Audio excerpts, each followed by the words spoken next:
Welcome to today's quick guide on managing your Telegram messages efficiently.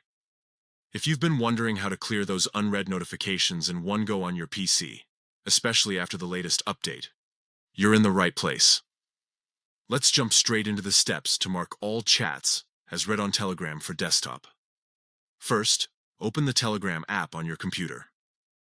Make sure you're logged into your account and looking at your main chat list. Over on the left-hand side, you'll notice a small pencil icon labeled Edit.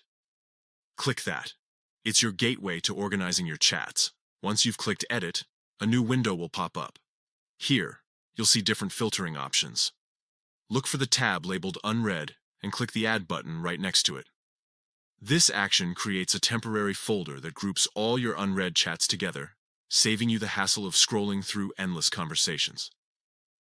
Now, close this window and return to your main chat list. You'll see the newly created unread folder on the left sidebar. Right-click on it and a menu will appear. From there, select Mark as Read. That's it. All your unread messages across every chat will instantly be marked as read, clearing those notification badges in one swift move.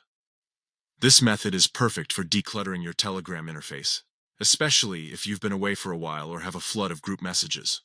No more manually opening each chat to clear the unread status. With just a few clicks, you're back to a clean slate. And there you have it, the simplest way to manage unread messages on Telegram's desktop app using the latest features. If you found this helpful, give this video a thumbs up, and don't forget to subscribe for more tips like this. Let us know in the comments if you've tried this trick or if you have other Telegram hacks to share. Thanks for watching, and see you in the next one.